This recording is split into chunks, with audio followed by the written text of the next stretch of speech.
Então, vamos iniciar a gravação. Eu peço a permissão de vocês para poder gravar. Está permitido? Posso? Senão, eu paro a gravação. Tá liberado, professora. Tá liberado? Liberou Pode geral, ser. Brandon? Pode. Tá, então tá certo. Então, já estamos gravando, a gente vai falar do tema 1 de corpo, recreação e jogos. E aí, desde o início, aí eu já coloco a metodologia que eu vou usar. Eu não uso aquela metodologia botou slide e ficar dando aula explanativa e teórica ainda mais de corpo. Então, nós vamos fazer certos exercícios aqui. Quem puder, claro, que eu não sei quem é que está no ônibus, na fazenda, na casinha de sapê, mas quero deixar claro que algumas questões nós vamos botar para a prática, tá? E para a nossa realidade desse período, porque a gente vai poder usar algumas questões aqui, quando for falar de lúdico, enfim, nós vamos poder usar alguns instrumentais práticos para o nosso dia a dia nesse período que está tão difícil, que a gente tem que fazer tudo online. Tá? Então, a gente vai usar, e aí eu vou conversando com vocês, geralmente eu uso as tecnologias da educomunicação, enfim. Então, nós vamos fazer algumas coisas bem práticas. Eu vou compartilhar a minha tela aqui com vocês, tá?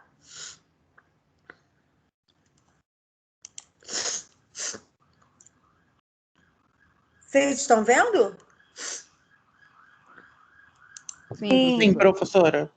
Sim, vou só fechar aqui.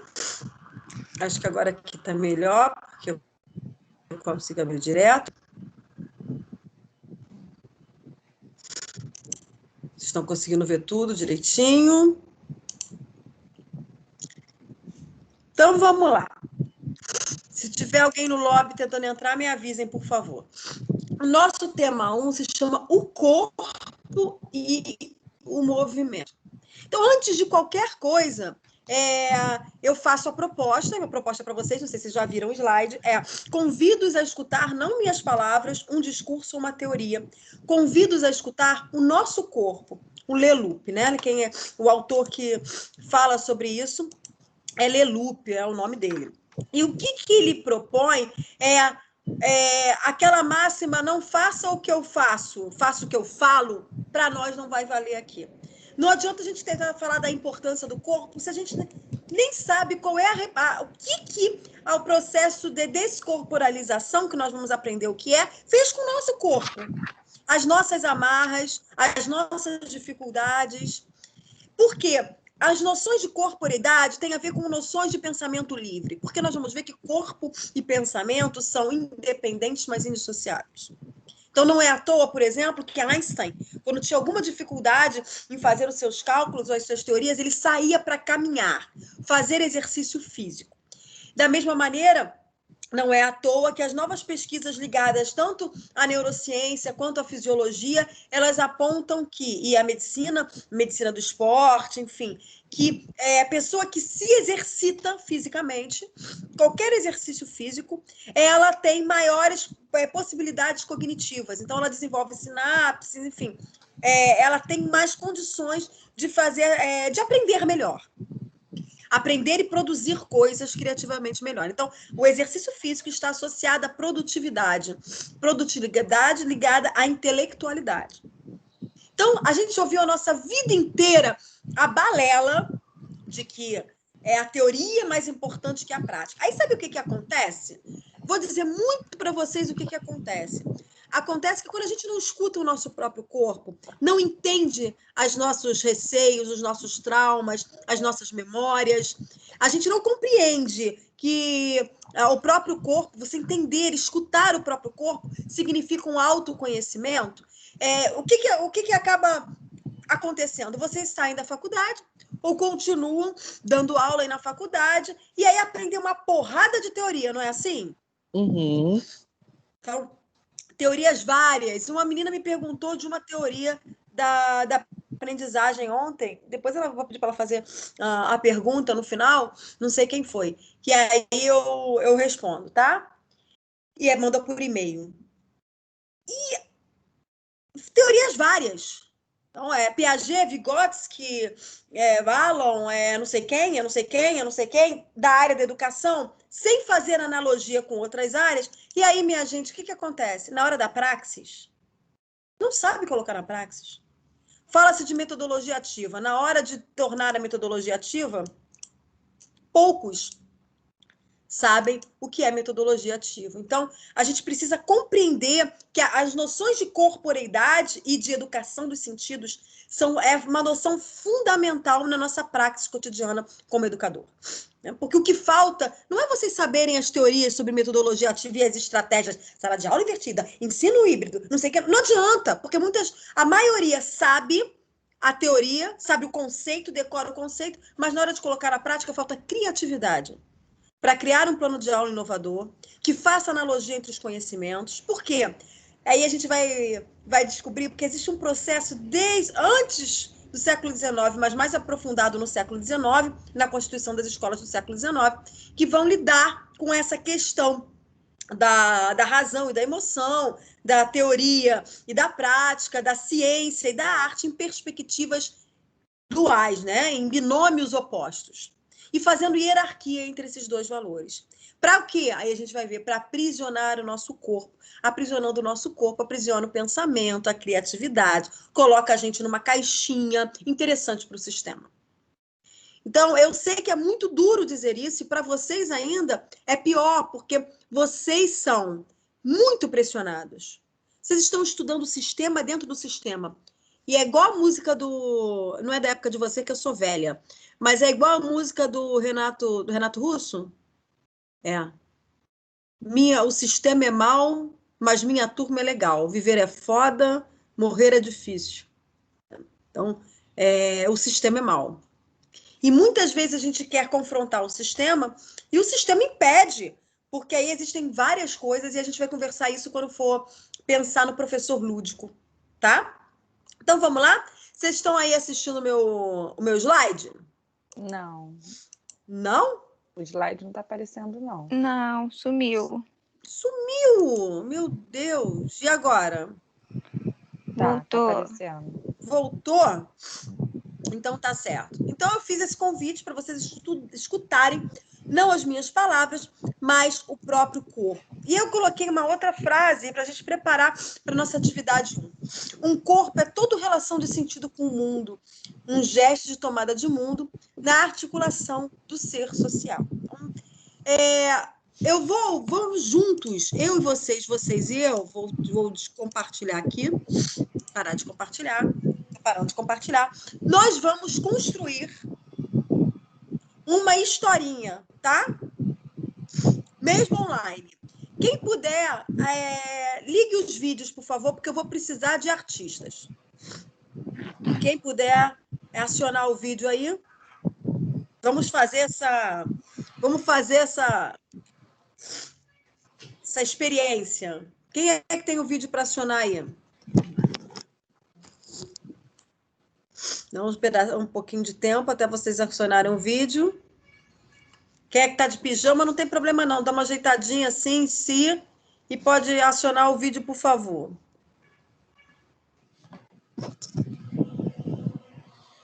Brendon, você consegue?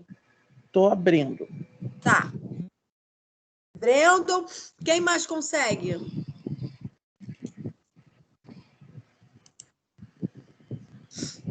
Opa, Brendon! Beleza! Beleza! Quem mais pode abrir o vídeo para a titia aqui?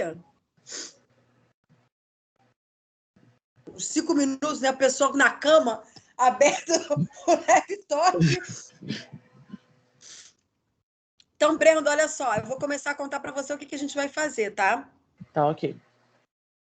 Eu fui mexer na câmera, caí. Caiu, filha? Caiu, tô. Voltei. Não tem problema. Então, o pessoal que conseguir, se coloca aí. Enquanto isso, eu vou fazendo com o Brandon, tá? Brandon, eu e você somos homens das cavernas. Tá? Uhum. Aí, eu vou estar aqui... eu vou me levantar. Eu vou estar aqui fazendo... Opa! Ana Carolina... Ana Carolina e Brandon, tá? Carol, somos homens das cavernas, tá? Na verdade, eu e você somos homens das cavernas. O Brandon vai ser... Brandon, você vai ser... Deixa eu ver como é que eu posso falar com você para você entender. Você vai ser, Brandon... Deixa eu ver se eu consigo botar aqui, ó. O chat só para você. Ninguém olha o chat, só o Brandon, hein?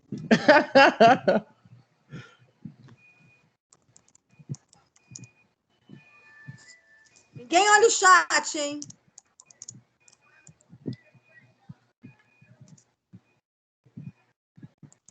Estou colocando aqui para o Breno as indicações.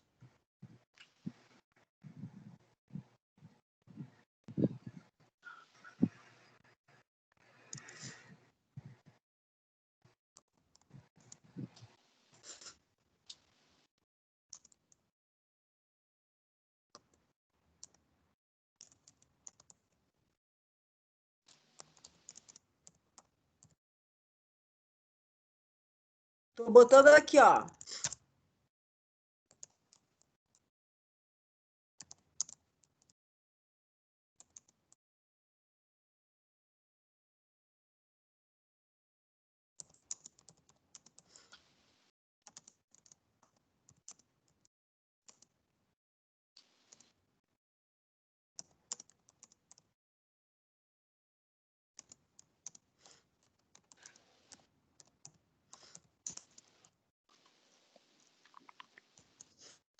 Vamos lá?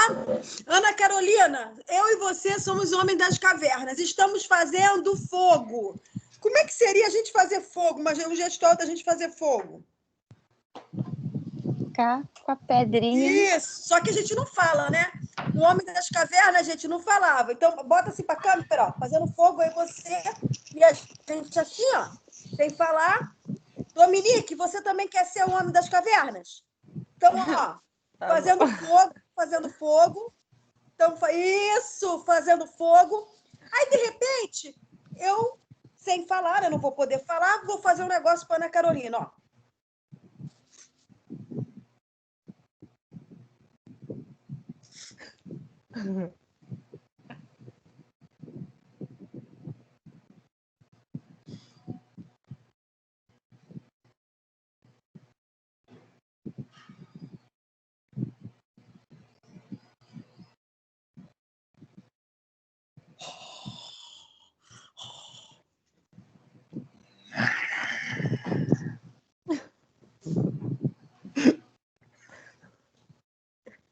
Aê, obrigada.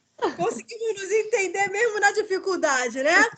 Então, no início dos tempos, o que acontecia? As pessoas não tinham aparelho fonador, né? Eram os Cro-Magnons, eram o Neandertal, o Cro-Magnon, depois o Homo sapiens sapiens. Então, não tinha aparelho fonador. Então, se comunicavam de que forma, gente? Por gestos. Por gestos. Exatamente. Pelos grunhidos, pelos gestos e pela mimesis. Meus amores, como os nossos alunos aprendem? Quando Pelos pequenininhos. Pela imitação. Imitação. É verdade. Pela mimesis. Porque o ser humano, ele é um todo corporal. E, antigamente, sem o aparelho fonador, ele não tinha como constituir determinados sons, muito menos palavras. E como é que eles iam conseguir? Como eles iam conseguir se comunicar para falar das intempéries do tempo? Eles viviam em comunidades, em grupos, né? Para falar do que eles queriam ou não fazer, para contar para o outro, para o grupo, para a sobrevivência do grupo, os perigos. Então, eles usavam todo o seu corpo. Eles usavam todo o seu corpo, inclusive para sentir as intempéries do mundo. Porque para eles tudo era fenômeno, assim como para nós. E aí, aos poucos, sentindo e percebendo esses fenômenos, o ser humano foi passando uma peneira em tudo que ele estava vendo, de acordo com as suas práticas, que é a cultura, e aí a gente passa a perceber as coisas de uma determinada maneira. Então, a percepção é da ordem dos sentidos. Mas aquilo que a gente compreende, percebe, entende, passa por uma peneira, que é uma peneira cultural. Então, quando eu estou no mundo, e aí estavam os cromagnos e depois os homo sapiens, né? No mundo, ele era um todo com o mundo. Não existia essa diferença entre o corpo e o mundo. Era uma coisa só. Então, o corpo do Brandon, a corporalidade do Brandon, ele sentia cheiro, sentia que o tempo estava mudando. Isso é importante para a própria sobrevivência. Né? Tem uma antropóloga que diz uma coisa muito interessante, esqueci o nome dela agora, gente, que eu estou ficando velha, minha cabeça está horrível. Mas aí vocês podem procurar aí na internet, que é uma história bem conhecida. Perguntaram para ela qual foi o primeiro sinal de que a civilização começou a existir.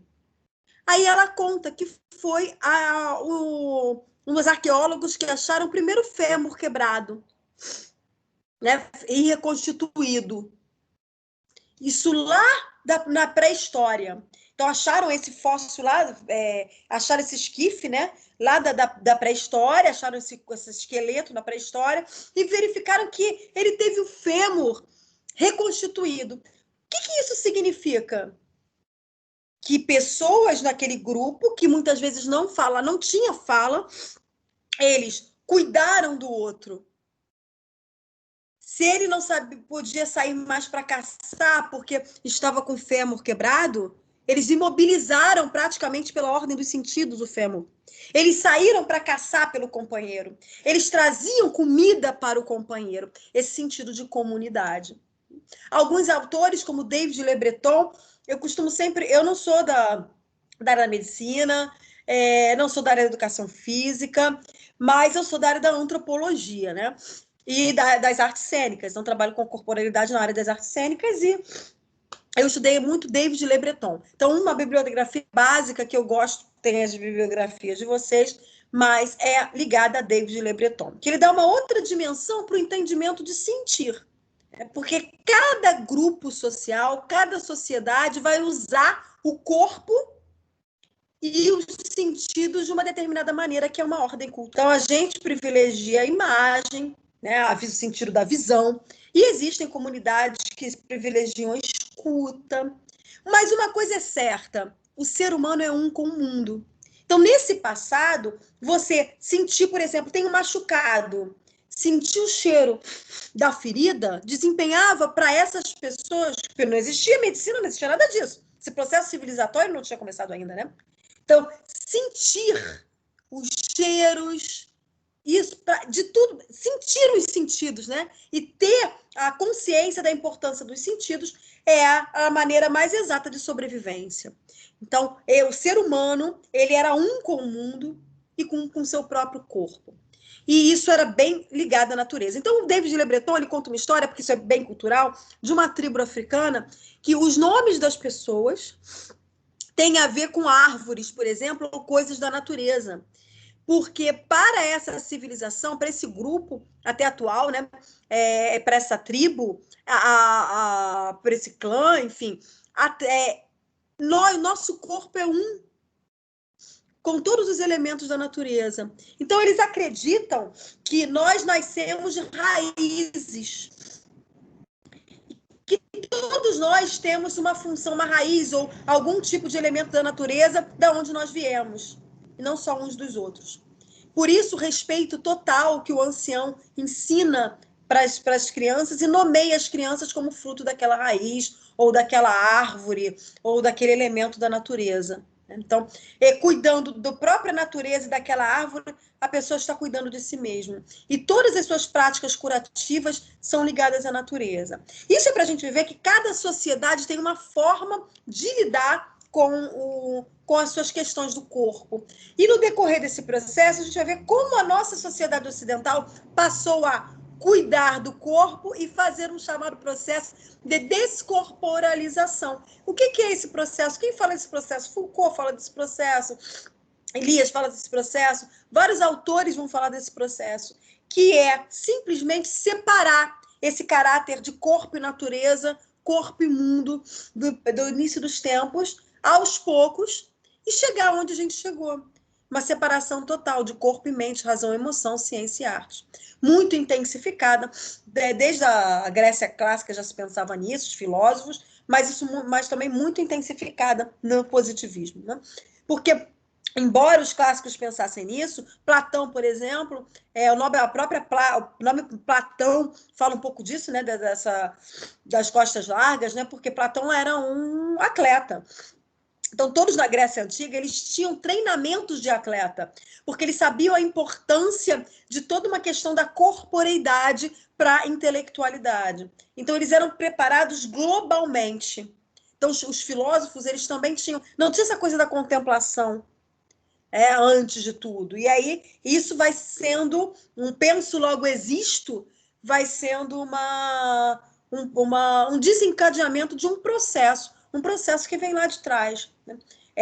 De separação desse corpo com o mundo. O que é certo o nosso corpo é um com o mundo. Ele recebe por meio dos sentidos, e nossos sentidos não são 5 somente, nós temos 7 sentidos. Uma neurocientista, aquela Suzana Herculano, muito famosa, né? Ela tem mais ou menos a minha mesma idade, ela ficou muito famosa porque ela colocou numa linguagem muito popular a neurociência. E ela fala muito sobre isso. A gente desprestigia 2 tipos de sentidos, mas temos 7 sentidos. Então, vamos ver se vocês contam comigo que sentidos nós temos. Primeiro sentido. Vamos, gente. Olfato. Olfato, o que mais? Visão. Visão. Olfato. Paladar. Paladar. Tato. Audição. Audição. Tato. Tato. Só que aí eu digo para vocês que temos mais 2 sentidos. Aí vocês me perguntam, professora, que 2 sentidos é esse? A intuição? Porque o pessoal fala, né? Da intuição. A intuição, 6º sentido. E temos 7 sentidos. Não é a intuição. O 6º sentido é o equilíbrio. E o 7º sentido, o movimento. Então, aí vocês já conhecem. É claro que, grosso modo, que ia dar um nó muito grande nos livros didáticos, a Suzana Herculano diz assim mesmo, passaram a colocar só no âmbito dos 5 sentidos. Mas o movimento e o equilíbrio são essenciais. E aí a gente vai perceber isso porque, numa prática docente, quando a gente olha a nossa criança, quais são os primeiros, dentro da psicomotricidade, a gente vê aqui, psicomotricidade, gente, não é a única forma de você estudar o corpo. Muitos alunos aqui acharam que as aulas fossem de corpo, recreação e jogos fossem baseadas na psicomotricidade. Pelo contrário, a aula de corpo ela abre todo o leque das teorias que te possibilitam você escolher uma daquelas pelas quais você vai trabalhar. Então, a psicomotricidade, essa união da motricidade, dos movimentos com o psíquico, é uma das possibilidades. Não é a mais perfeita, não é a melhor, nem a pior, é uma das. Porque a teoria perfeita para ser usada é aquela que vai ter a ver com a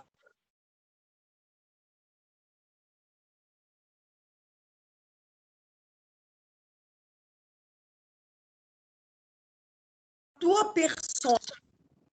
Às vezes a gente está caindo, mas a gente volta, porque nós somos desses. É um erro de planejamento a gente falar assim, eu vou planejar certinho a minha aula, organizar tudo direitinho, chega lá é uma merda. É tudo diferente. A turma é diferente, não é igual ao anterior, e o professor não dá o pulo, que é o pulo criativo. Então, a gente vai aprender como a corporeidade é interessante em todos os âmbitos, não somente no aluno, mas eu foco, como professora, eu privilegiei a minha turma. Temos uma outra turma de corpo, que é a turma do Marquinhos esse período, não sei o que ele vai fazer. Mas na minha turma, eu privilegio, ele é maravilhoso, ele deve trabalhar mais com a sala de psicomotricidade. Eu privilegio trabalhar o corpo de vocês. Trabalhando a corporeidade em vocês, a expressão corporal em vocês, eu vou estar, por tabela, ajudando a vocês comporem planejamentos, metodologias adequadas para cada aluno, para cada turma, que são singulares, diferentes, cada um está num processo, mesmo mais ou menos nas mesmas etapas de desenvolvimento, como dizia Piaget. Então, a gente vai partir desse pressuposto. Deixa eu botar de novo aqui a minha tela. Opa, será que caiu minha tela? Não. Vocês estão vendo aí? Aham, Sim. pareceu. O nosso corpo vive com a gente o tempo todo. E a gente sempre viverá. E muitas vezes a gente não prestigia nosso corpo. Eu queria que vocês colocassem... Eu conversei com vocês na aula passada, e aí, para quem não conversei, eu vou retomar aqui.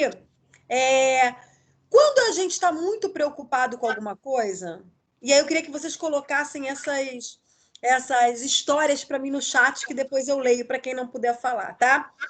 Quando a gente está prestigiando, privilegiando alguma coisa, geralmente a gente passa por experiências, né, na vida. Então, eu tenho traumas, eu tenho experiências, enfim. Aí eu vou perguntar uma história para vocês e vocês vão me responder no chat, certo? Eu contei aqui para vocês uma experiência de quando você... Contei ou eu estou velha e não lembro? Uma experiência de quando você se apaixona por alguém. Contou. Quando você se apaixona por alguém, quais são as reações que você sente que você está apaixonado? Coloquem para mim no chat. As reações corporais. Pode colocar no chat. Que isso? Coraca ou é caraca? Coraca? Coraca? Ah, coração acelerado. Mãos suadas. Começa a suar. Dominique. Eu senti o cheiro do Ivan em todos os lugares. Borboletas no estômago. É porque o sentido ficava aguçado, Brendo. Borboletas no estômago. O que mais? Dependendo da situação, vou botar aqui. Dependendo da situação, tá? Você é nervoso?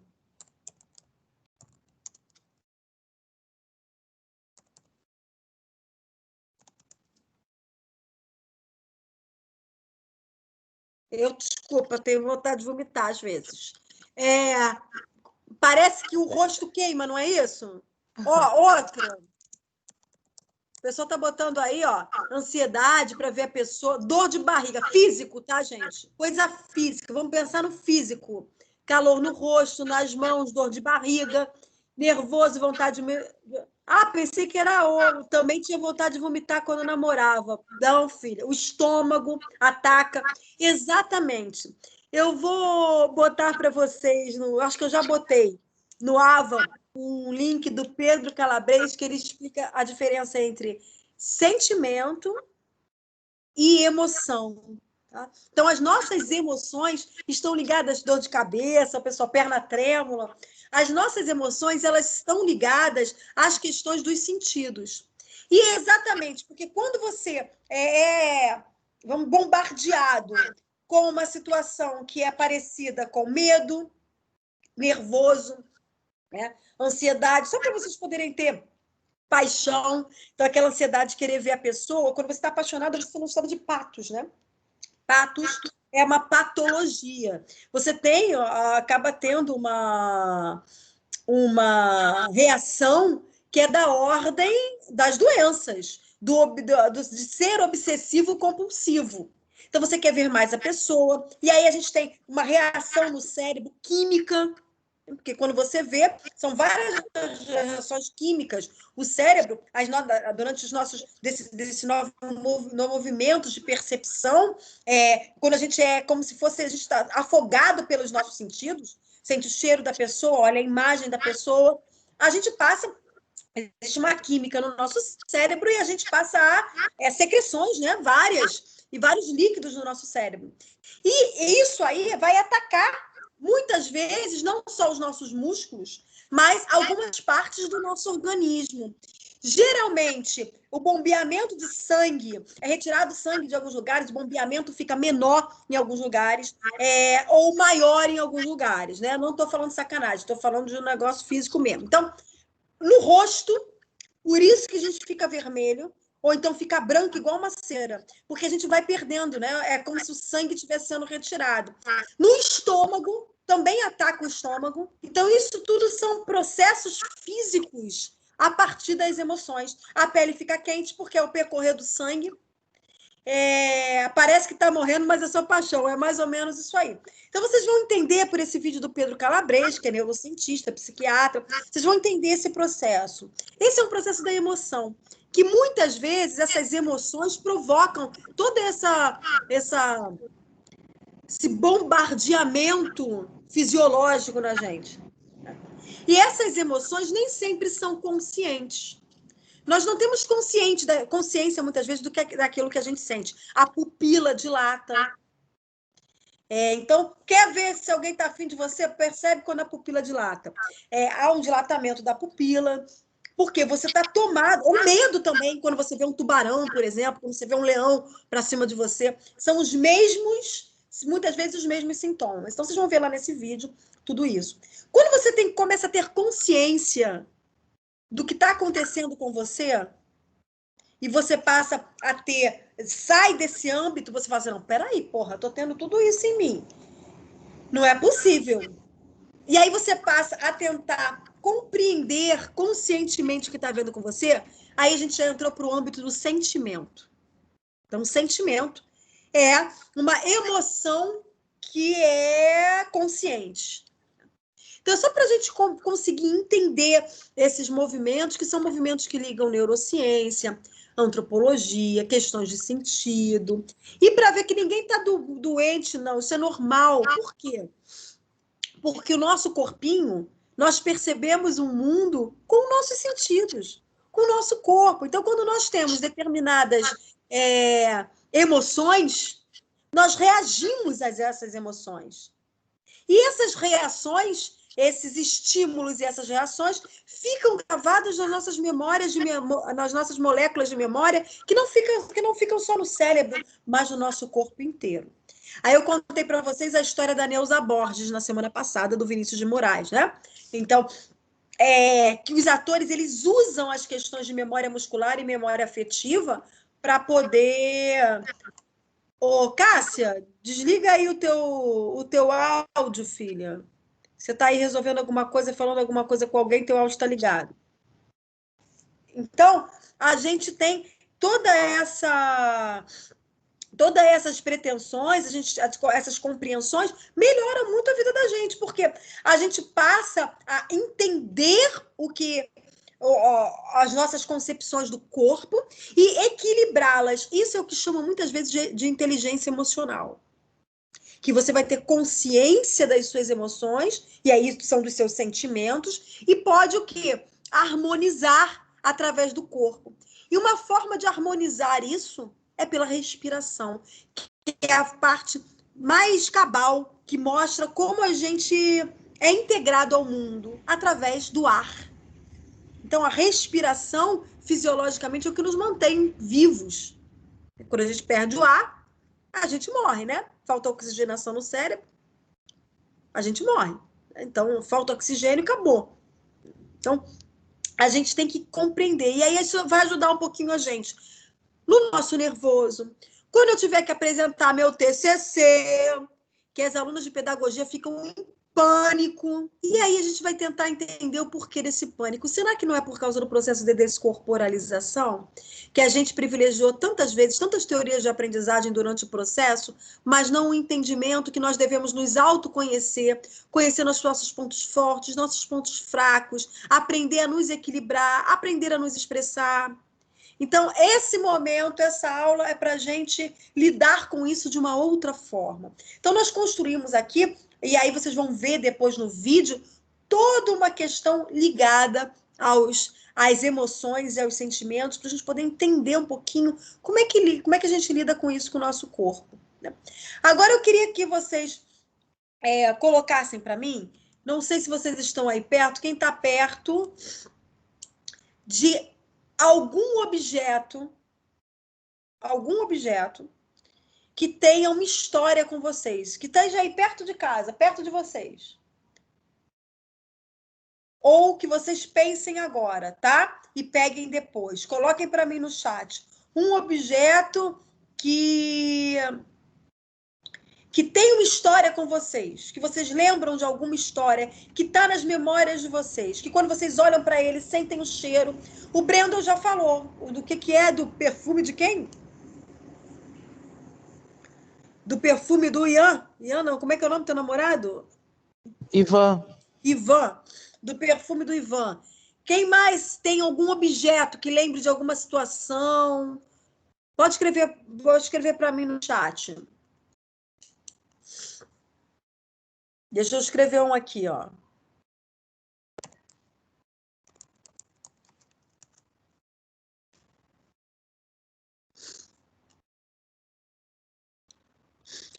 A Anne Karine já escreveu. Espera aí que eu vou ler. A Anne Karine escreveu: meu livro Sol da Meia-Noite, continuação de Crepúsculo, me lembra da adolescência, era tão bom. Aí vamos falar do livro, né? Gente, o livro, ele é um objeto. Como objeto, ele tem forma, conteúdo e forma, forma e conteúdo são independentes e indissociáveis, como dizia o Bakhtin, teórico da literatura. Então, ele tem cheiro. Então, você pega um livro, deixa eu pegar um livro aqui qualquer. Deixa eu pegar um livro aqui.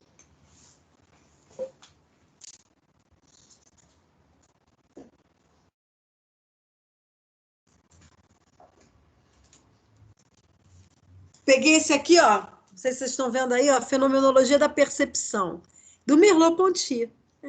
Todas as minhas noções de corpo, e aí esse livro aqui foi quando eu tive aula de corporeidade no mestrado. E eu lembro que todo mundo dizia que Merleau-Ponty era muito difícil. E aí eu fui ler o livro. Eu tenho uma relação com o livro que é uma relação física, né? Por exemplo, eu não consigo ler e-book. Livro tem cheiro, tem cor, tem toque. Você toca no livro. Você dorme com o livro. Então, tudo isso, todas essas sensações do momento em que você viveu, eles estão prestes a você ter as mesmas sensações quando você pega nele de novo. Então, quando eu, por exemplo, eu pego nele para poder ler alguma coisa sobre o corpo, até abrir aqui, é o corpo, né? Quando você pega nele para ler sobre o corpo, eu lembro de quando eu estudei isso lá atrás. Muitas vezes não do que está escrito, mas do tato, do cheiro. É como se eu estivesse voltando. Aí a colega falou do livro Crepúsculo, A Volta à Adolescência. Por quê? Ela lembra como se a adolescência dela tivesse sido há muitos anos, né? Quando eu falo disso aqui, eu falo de mais de 23 anos, mas a colega ali está falando da adolescência dela, fiquei até mal agora, fiquei deprimida. Mas o cheiro, então, perfeito, você volta um tempo. Você volta um tempo, não por causa da tua cabeça somente, mas porque todo o teu corpo é pleno de memória. Então, quando você tem as mesmas definições de sentido, você tá remetendo a uma leitura que te conduz a uma memória. Deixa eu ver aqui o próximo. Eu botei rabanada. Para mim, rabanada tem cheiro de Natal. E aí eu lembro da minha avó fritando rabanada. Então, toda vez que eu cheiro aquela rabanada, entra e eu respondo com aquele mesmo entusiasmo. Para mim, rabanada tem cheiro de Natal. Então, e tem cheiro de vó. Então, eu lembro da minha avó. Então, é por isso que o Drummond ele vai falar um poema muito interessante. Drummond vai dizer assim, ele vai falar um poema chamado Ausência. Por muito tempo, achei que a ausência era falta, e eu lastimava, ignorante a falta. Hoje eu não a lastimo, não há falta na ausência.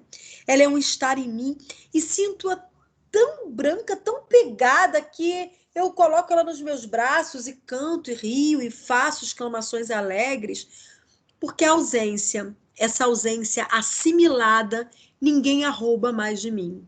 Sabe por quê? Porque nos nossos sentidos estão todas as pessoas que passaram por nós, todos os toques que tocamos, que fizemos, todos os olhares que marcaram, todas as formas de ver a vida ficam escritas no nosso relicário, que é o nosso corpo. E basta um gatilho para que a gente possa responder com o mesmo estímulo que nós tivemos. Alguém escreveu aqui: um bonequinho do Topodídio, meu marido me deu quando namorávamos, porque chamavam ele assim por causa da orelhinha de abano. Sacanagem com o marido, porra. Então é só olhar que lembro da nossa história toda. Aí você olha pro Topodídio, você lembra aquele teu marido, né, meu amor? Com aquela orelhinha de abano, que você achava linda. Aí depois de um tempo você começou a ver, porra, também tinha realmente orelha de abano. Tá certo, filha. Mas valeu a pena? Maiara, escreve para mim. Valeu a pena a orelhinha de abano? Valeu? Eu só não posso falar outras coisas aqui porque nós estamos gravando. Valeu a pena. A orelhinha de abano conduzia toda uma metodologia eficiente que culminou neste casamento realizado? Conta para mim aí. Meus livros que foram presentes, cada um me remete a pessoas que me presentearam. Porque quando a gente fala de presente, também está falando de solidificação de laços. Aí é uma outra perspectiva, né? Que o pessoal que fizer comigo arte, cultura e educação vai entender bem. Nós vamos falar muito sobre isso, né? Porque quando a gente fala de leitura, a gente está falando de um processo, e leitura é tudo no mundo. A gente, quando fala. Por que o Paulo Freire fala de leitura de mundo? Porque para o Paulo Freire, ele tem a ver com estética, educação é estética, e para o Paulo Freire, tudo é possível e passível de leitura. O Ato de Ler, do Paulo Freire, aquele livro, A Importância do Ato de Ler, se não me engano é isso, fala um pouquinho disso. Ele fala da casa da avó, das sensações de uma casa que cresceu, das sensações que teve, o olhar, o jardim, o lavrar a terra, são coisas que remetem a memórias e essas memórias a gente sente com o nosso corpo. E o processo de leitura é um processo de você ver, sentir cheiro, não somente decodificar sinais linguísticos. E aí tem o erro absurdo da educação, achando que sinais linguísticos, que a leitura é somente decodificar os sinais linguísticos. O aprendizado se dá na mente, não só no corpo. E aí vem a neurociência agora e fala uma coisa que os gregos já sabiam. Quando você se emociona, sente tudo aquilo ali que nós desenvolvemos lá no chat, você aprende melhor e demora a esquecer. Porque você aprende com o seu próprio corpo. Isso é o que chamam dar corpo ao aprendizado. Isso é o que o Asbel vai chamar de aprendizagem significativa. Que a gente fala como um mantra aí, repete como um mantra, mas muito pouca gente sabe o que essa porra realmente significa, porque em 3 minutos a gente esquece o rosto da pessoa amada, já está provado.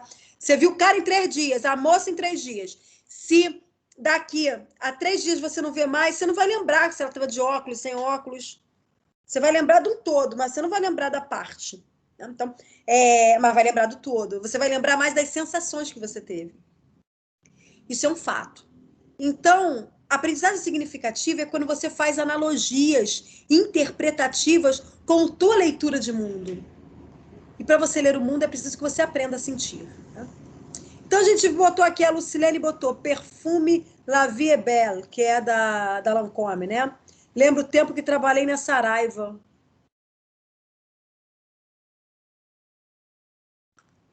Por quê? Tinha alguém na Saraiva com esse perfume? Ou a essência da Saraiva é esse perfume da Lancôme? Não entendi. Ou você usava esse perfume para ir trabalhar na Saraiva? Ah, agora eu fiquei curiosa. Ellen, ursos? Você gosta de urso? É pelúcia ou é urso? Não, urso não pode ser. Quero saber aqui essa história do urso. Um anel que uso desde 2015, minha mãe me deu de presente após um momento bem conturbado. Sinto nele todo o aconchego que ela quis me dar naquele momento, desde então não tirei.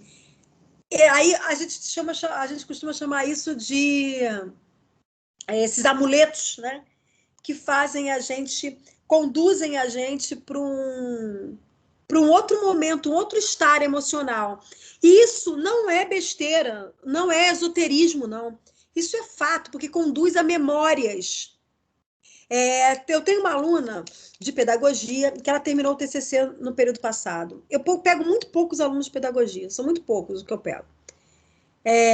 Porque não gostam muito do meu jeito, né? Porque eu tenho esse jeito mais para praxis, então eu boto para fazer uns negócios no TCC, aí...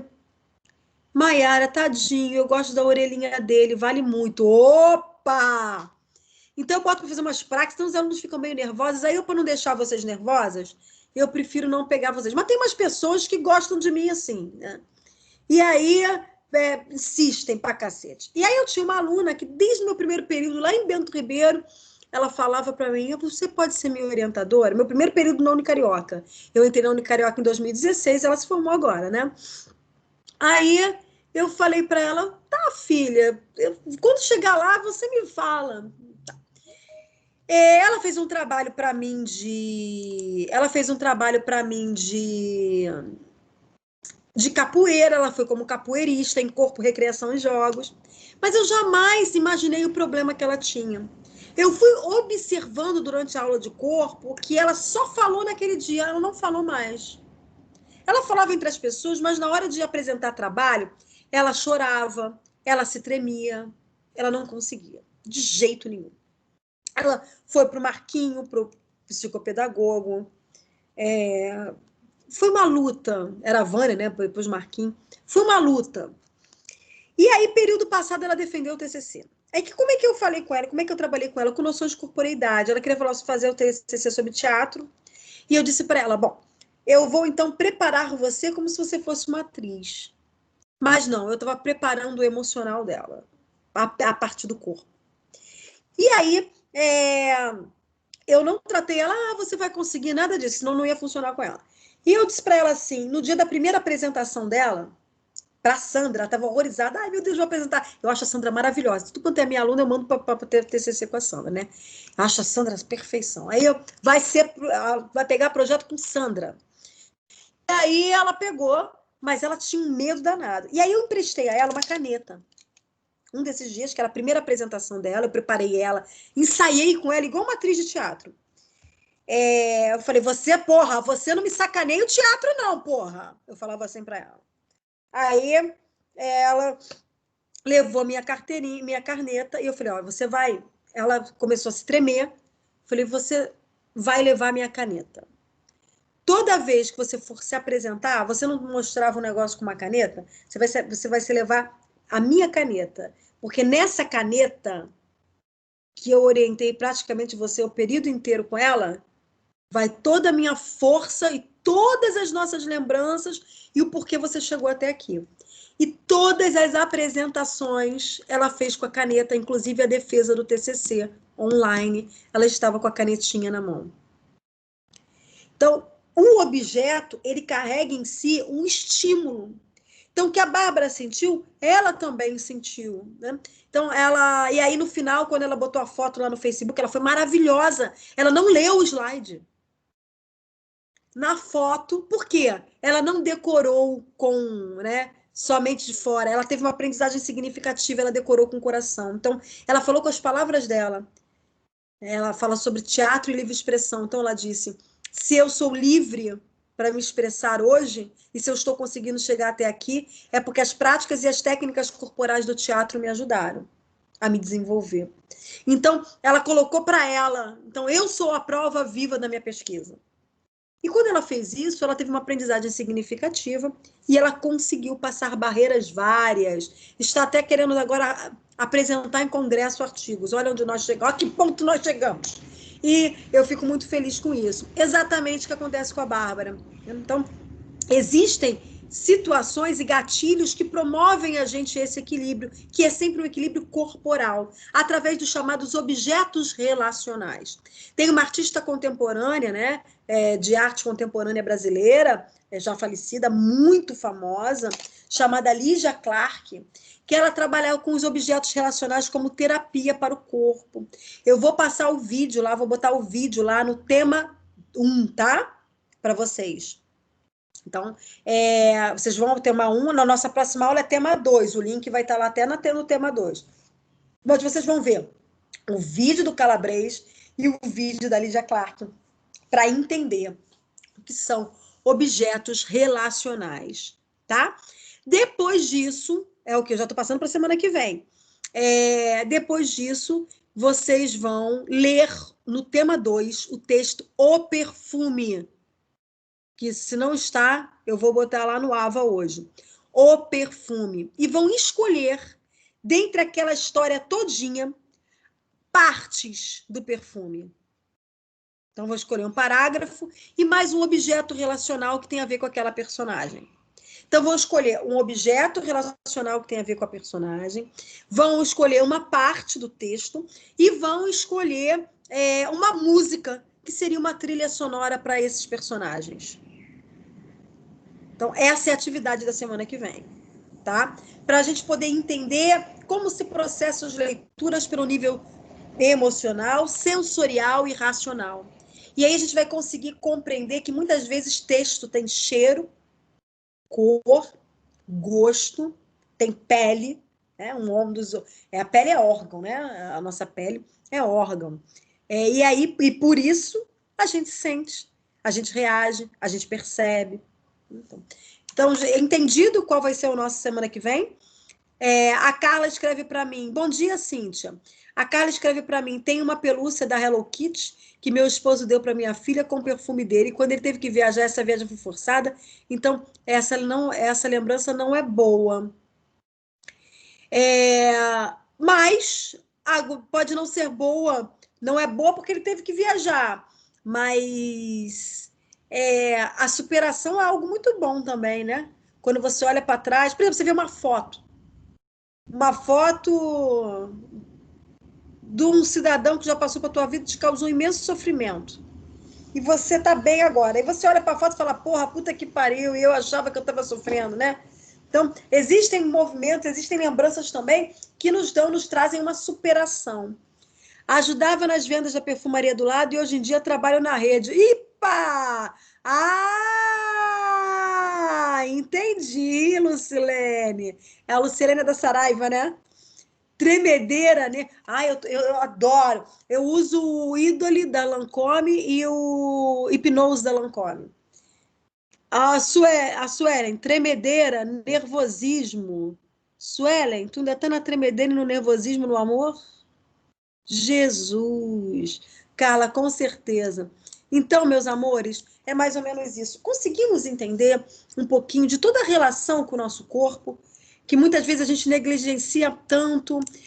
Por exemplo, quando eu estou doente, geralmente a minha imunidade baixa, a nossa imunidade baixa quando a gente está com algum problema, que não consegue resolver, não sabe como resolver. Então, a nossa imunidade vai baixando e a gente adoece fisicamente. Por quê? A prova mais cabal, mais correta, que corpo e mente são indissociáveis, independentes, mas indissociáveis. Vocês sabem o que é, só para a gente encerrar, sabe o que é membro fantasma? Digam para mim aí, abram os áudios de vocês. Vocês sabem o que é? O que é? Hã? Quando ela perde, por exemplo, uma parte do corpo e ela sente que ainda tem ela? Exatamente. Perfeitamente. Tem um corte numa... Aí muda o tempo, você fala assim, nossa, mas eu tô sentindo uma dor no meu corte. É coisa da minha cabeça. Não é, não. E o Merleau-Ponty... O Merleau-Ponty, em Fenomenologia da Percepção, ele vai falar um pouquinho sobre isso. Aliás, foi esse cara aqui que mudou um pouco a forma dos pensamentos, das filosofias, ele é filósofo, né? De entendimento do corpo para a medicina. Porque antes pensavam assim, o cara amputou o braço. Aí diziam assim, olha, depois ele ia para... olha, doutor, eu continuo sentindo dor no meu braço. Só que ele não tem mais o braço. O que o médico fazia? Botava ele para um psicólogo, um psiquiatra. Então, você tem que trabalhar aí a tua cabeça, tomar uns remedinhos para ficar mais tranquilo, trabalhar a sua cabeça, porque isso é coisa da sua mente, é o psicológico, é o seu trauma, trauma psicológico. E, então, a medicina trabalhava nesse âmbito. E aí, o Merleau-Ponty, para vocês terem uma ideia, esse livro aqui, Merleau-Ponty, essa minha de 2006, acho que é 1900 e...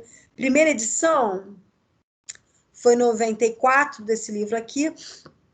Ele escreveu em 1945. Então, a gente tem aqui, quando ele fala do sentir, o campo do fenômeno, e ele vai explicar, através dos membros fantasmas, que a pessoa realmente tem dor. Não porque ela acha que tem dor pelo cérebro, mas por todas as moléculas, a memória muscular e as moléculas de memória, e a impressão dos estímulos de dor que ficaram cravadas no seu corpo. Então, se ele tem um estímulo ali, naquela parte, que o nosso corpo é dotado de memórias, ele vai sentir dor física mesmo, no braço que ele não tem.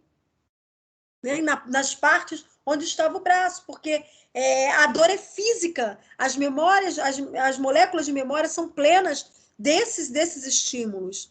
Então, quando se sente estímulos de fora, existe uma resposta que é uma resposta que o nosso cérebro manda o comando dessa resposta, mas é uma resposta também corporal. Então, o estímulo é corporal, pelos sentidos, e a resposta também é pelos sentidos, é corporal. E aí, o Merleau-Ponty, quando ele fala da percepção, como a gente percebe as coisas por meio do sentido, ele muda o caminho da medicina.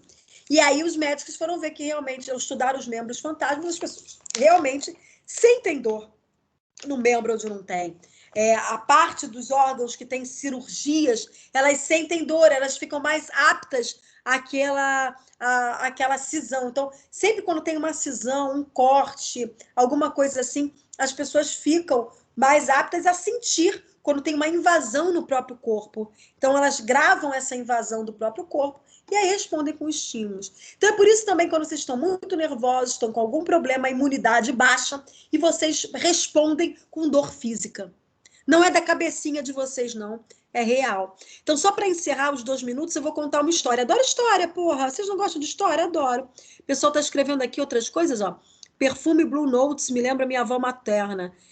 Nos primeiros dias após o falecimento da mesma, não conseguia sentir o cheiro, senão chorava rios. Agora sorrio. Exatamente, amor. É a ausência do Carlos Drummond de Andrade, poema Ausência que eu recitei aqui ainda agora. Você sente o membro mesmo quando ele está amputado. Eu ficava doente todo mês quando eu estava num emprego horroroso. Foi só sair que fiquei muito tempo sem nada. Exato. Vou contar uma história para vocês para encerrar aqui a nossa aula de hoje. É uma história que é a seguinte. Quando eu tinha... Minha mãe, ela trabalhava ali no Nossa Senhora da Piedade, trabalhou 35 anos ali. E aí mudaram, botaram leigo para poder dirigir, saíram as irmãs, não sei o quê, e aí demitiram todas as pessoas antigas. Demitiram a minha mãe e minha irmã, que trabalhava lá também, no mesmo dia. E a minha mãe, você imagina, uma pessoa que sempre foi ativa, trabalhou desde muito nova. Ela é professora também, fez coordenação, era coordenadora escolar, fez pós-graduação em filosofia e tal. Então, ela sempre foi uma pessoa muito ativa. Fez direção, era diretora escolar também. E ela, de repente, se viu em casa. Meu pai já tinha falecido. Minha mãe cuidava dos meus 2 avós. Meu pai era filho único. Com 2 filhas, eu com 19 anos. Né? E aí ela foi demitida quando eu tinha mais ou menos 23, 24 anos. Minha irmã com 17, 18 anos, 19, uma coisa assim. Quando ela foi demitida. Então, ficou todo mundo desempregado aqui em casa. A minha mãe... Só que eu logo passei para a UF, para ser professora da UF. Aí a minha mãe entrou em uma situação depressiva que a gente não sabia que essa era depressão ou não. A minha mãe começou a não conseguir engolir nada. Então, qualquer coisa que ela comia, ela dizia que fechava a glote, fechava a garganta. Então, fechava e ela não conseguia, ela vomitava. A minha mãe emagreceu 25 quilos em 1 mês. Nós internamos a minha mãe várias vezes. Passamos por diversos médicos. Ela fez diversos exames. No 3º médico que eu levei a minha mãe já era pele e osso. Ela internava e saía da internação, internava e saía. Eu já não aguentava mais. Aí, na 3ª vez, eu levei num médico que era o mais novinho, devia ter uns 30 anos, os restantes eram médicos já conceituadíssimos. Eles mandavam fazer exames e nada, ela não melhorava, não conseguia comer, não conseguia beber água.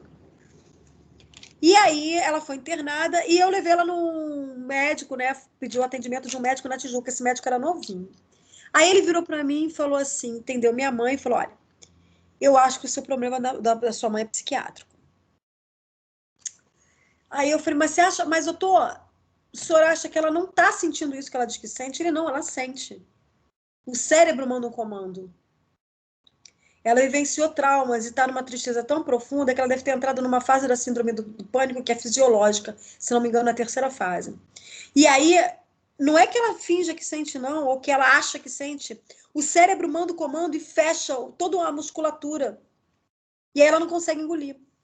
Então, ela leva ela a um psiquiatra para começar a fazer o tratamento. Na mesma concepção do membro fantasma. E aí ela conseguiu fazer o tratamento e conseguiu começar a engolir. Tomando um remédio da psiquiatria, né? E ela conseguiu começar a engolir, enfim, e melhorou pra caramba. Foi a época que o psiquiatra, além de dar a medicação, pediu para eu comprasse um cachorro para ela, e um cachorrinho. E aí ela não conseguia engolir, aí dava para o cachorro tomar. Aí tomava o remédio, ela começou a conseguir engolir. Enfim. E se não tivesse essa concepção, ia ser complicado. Entender um pouco essa independência, mas, ao mesmo tempo, dessa coisa indissolúvel que é corpo e mente. Né?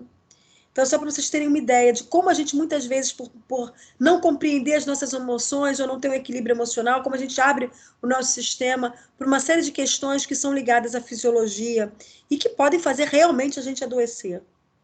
A gente, muitas vezes, trata o outro sem empatia. Ah, isso é psicológico.